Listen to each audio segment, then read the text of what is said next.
Hello friends, welcome to best English classes. मैं हूं प्रतीक तंवर और आज हम पढ़ रहे हैं तोरू दत्त की लिखी पोएम सीता। तो आइए शुरू करते हैं इसका line by line explanation Hindi में। 3 happy children in a darkened room. 3 खुश खुश बच्चे एक अंधेरे कमरे में बैठे हैं। What do they gaze on with wide open eyes? अपनी बड़ी बड़ी आंखों से क्या देख रहे हैं? A dense forest where no sunbeam pries.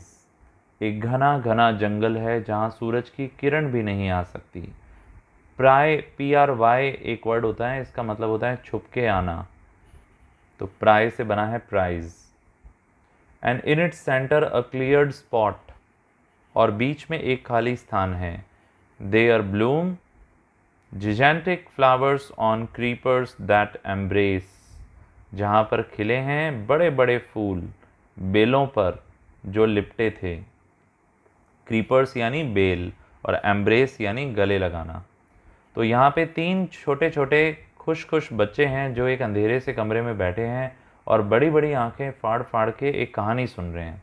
उनकी मदर उन्हें कहानी सुना रही है। कहानी में एक घना जंगल है जहाँ सनबीम नहीं आती है, और इस जंगल में बीच में एक साफ सुथरा सा स्थान है जहाँ पे बड़े बड़े फूल हैं बेलों पर। टॉल ट्रीज, बड़े बड़े पेड़ों पर वो बेलें लिपटी हुई हैं। There in a quite lucid lake, वहाँ एक शांत चमकदार झील है। The wild swans glide there veering from the brake, जहाँ पर हंस तैर रहे हैं और वहाँ पंखों को फड़फड़ा रहे हैं। वेरिंग यानी फड़फड़ाना, ब्रेक यानी उसके पंख। द पिकॉक स्प्रिंग्स, मोर नाच रहा है। देयर वहाँ herds of wild deer race, जंगली हिरणों का झुंड दौड़ रहा है।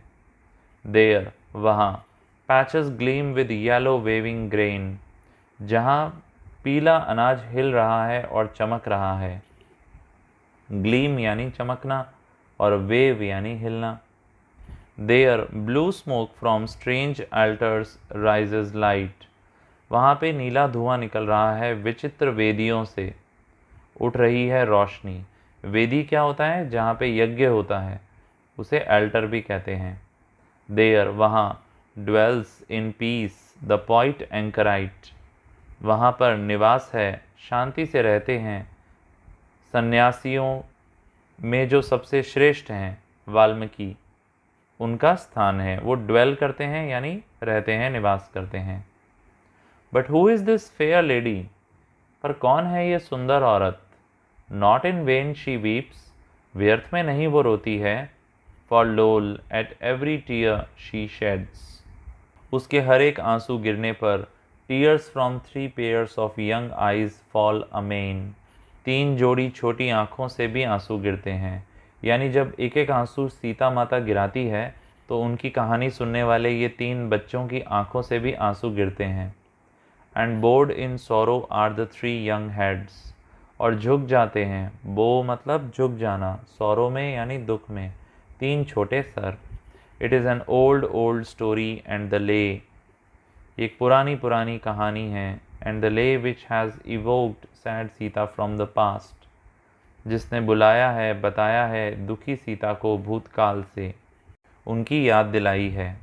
तो यहाँ पे ये इमोशनल कहानी सुन रहे हैं तीनों बच्चे अपनी मम्मी से, और इन्हें रोना आ रहा है।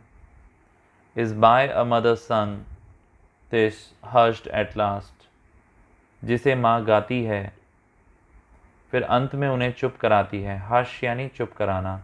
And melts the picture from their sight away, और जल्दी से ये दृश्य, ये तस्वीर उनकी आंखों से दूर कर देती है। Yet shall they dream of it until the day, फिर भी शायद दिन के अंत में उन्हें इसका सपना आएगा।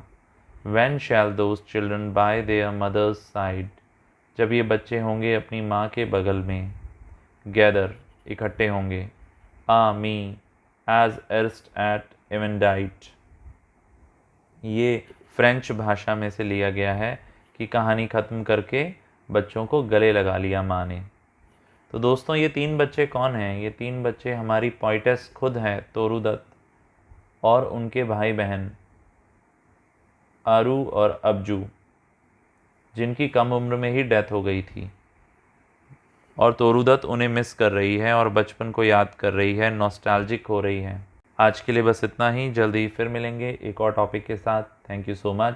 चैनल पे नए हो तो सब्सक्राइब करो, लाइक करो, कमेंट बॉक्स में अपना फीडबैक दो और अपने क्लासमेट्स के साथ व्हाट्सएप पर इसे शेयर भी करना। Thank you so much. Bye bye.